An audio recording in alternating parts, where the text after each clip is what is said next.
You have been taught to worship reality. That is why you keep losing. You were told to be realistic, stay grounded, lower your expectations, know your place. And you obeyed. You called it maturity. You called it wisdom. But it was neither. It was domestication. The world does not reward realism the way you think it does. Most of the time, realism is just fear dressed as intelligence. It is surrender wearing the mask of reason. It is the voice of defeat speaking calmly enough that you mistake it for truth. And the people who actually rise, the people who build, dominate, recover, and take space in a world that never intended to give them any, they are not more realistic than you. They are more delusional, not insane, strategic. There is a difference. The weak treat reality like a final verdict. The powerful treat it like raw material. They understand something most people never will. If you only believe what already exists, then your future will always be a repetition of your past. That is the trap. Most people need evidence before they move, validation before they believe, permission before they begin. They wait for reality to approve their ambition. That moment never comes. So they stay trapped inside a life they secretly hate, calling it patience, caution, or being practical. No, it is psychological submission, and that is why it works. The first law is simple. Your self-image is the first battlefield. Everything begins there, not with money, not with talent, not with opportunity, with identity, with the image you carry of yourself when no one is watching. Most people are walking around with a self-concept built like a prison cell. They say they want power, status, freedom, wealth, but internally they still see themselves as the kind of person who gets overlooked, rejected, replaced, or tolerated. So what happens? They sabotage themselves, they hesitate, they over-explain, they shrink in rooms that require force. Then they call it bad luck. It is not bad luck, it is loyalty to a weaker identity. You do not rise to your goals, you fall to the level of identity you can emotionally tolerate. The powerful understand this. They do not ask, who am I really? They ask, who must I become to win? Then they start rehearsing that person before reality catches up. They stop treating their current self as sacred. They become willing to betray who they've been in order to become who they need to be. That is the first useful form of delusion. Acting from a larger identity before the world gives you evidence.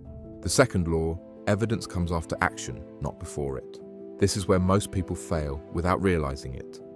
They want confidence before they move, certainty before risk, emotional safety before exposure.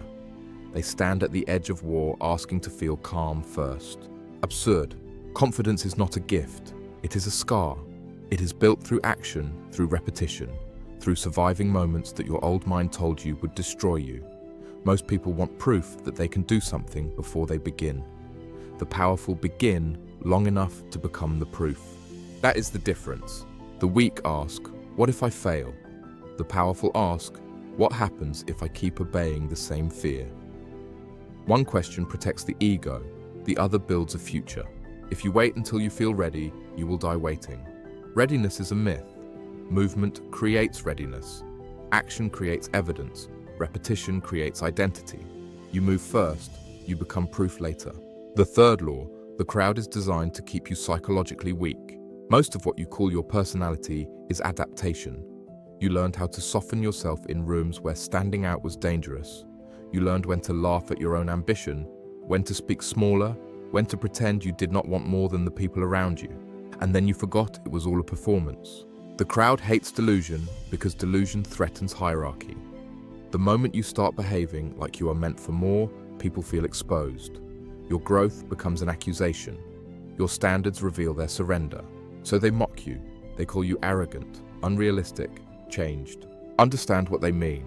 They mean your transformation is making their excuses look weak. Most people do not want the truth. They want agreement. They want everyone equally limited so their own fear feels normal. That is why average minds attack uncommon convictions. It reminds them of what they abandoned in themselves. The powerful know this. They stop asking the crowd for permission. They stop explaining their vision to people who are emotionally invested in their past. They build quietly. They let results speak where language would only invite resistance. The fourth law, discomfort is often a gate, not a warning. The average person treats emotional pain like a stop sign.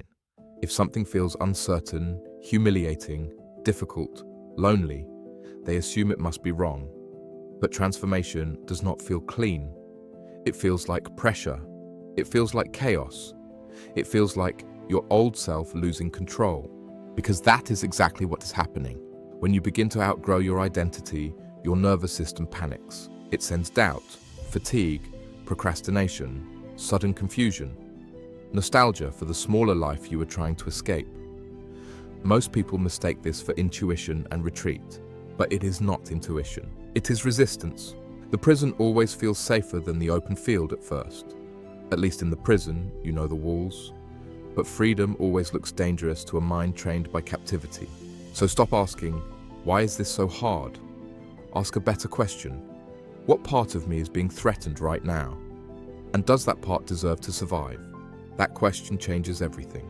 Because not every part of you is worth saving. Some parts of you were built for survival in a smaller life. If they now sabotage your growth, they are not sacred.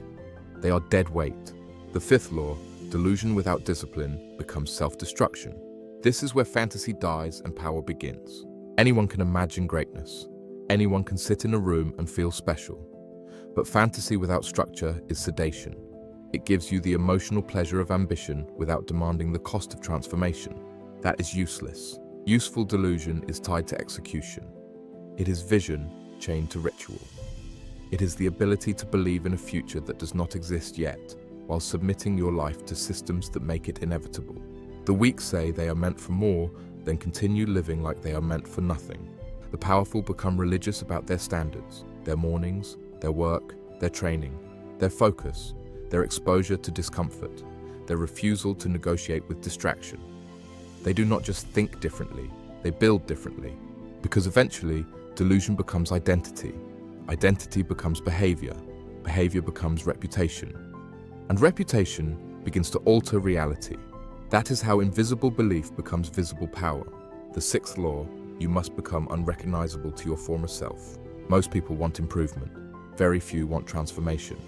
Improvement lets you keep your story. Transformation kills it. Improvement says, I'm still me, just better. Transformation says, the old me cannot survive where I'm going. That is the real threshold.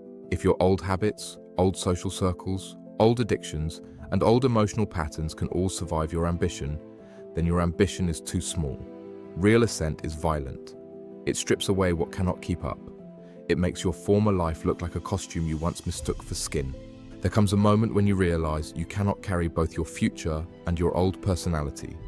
One of them has to die. And this is where most people betray themselves. They try to negotiate with weakness. They keep old patterns alive out of familiarity. They comfort the version of themselves that keeps destroying their growth. No, some parts of you do not need healing, they need execution. Kill the need to be understood. Kill the addiction to low standards. Kill the habit of explaining instead of acting.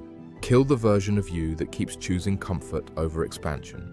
You do not need more reflection if you are still obeying the same chains. You need a decision. The final law, reality bends last. This is the part most people never see. When you hold a new identity long enough, when your behavior aligns with it hard enough, reality eventually begins to reorganize around you. People respond differently, opportunities appear, rooms that once intimidated you begin to open, your language sharpens, your presence changes. Your standards become visible before you even speak. To outsiders, it looks sudden. It was not sudden. It was delayed. Reality only shifted after you stopped emotionally funding the old version of yourself.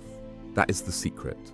Your life is not only built by circumstance, it is stabilized by psychological loyalty.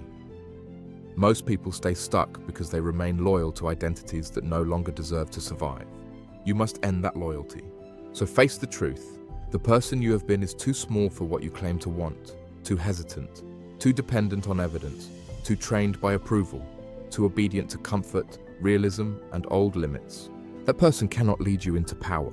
So bury him, the one who waits for certainty, the one who needs validation, the one who lowers his standards so others feel less threatened, the one who keeps asking reality for permission to become more. Bury him now. Become unreasonable, become disciplined, Become loyal to a future no one else can see yet. Walk like your standards are law. Work like belief is a weapon. Think like your mind is territory under attack. Because in the end, winning does not belong to the most realistic. It belongs to the one who can see beyond the visible, endure ridicule, discipline belief into action, and hold that vision long enough for reality to submit. Be delusional, not because it sounds inspiring, because it is the only way you break the psychological cage built by fear, conformity, and old evidence. Most people will hear this and retreat. They will go back to worshipping limits. They will call their cage balance and their surrender wisdom. A few will not. A few will feel something deeper than motivation. A decision, a serving, the beginning of an internal war. Those are the only ones who matter. If you are one of them, you already know what to do. Subscribe if you want more than information. Return only if you are willing to be dismantled. This path is not for everyone. It is for the few who are done asking permission to become dangerous.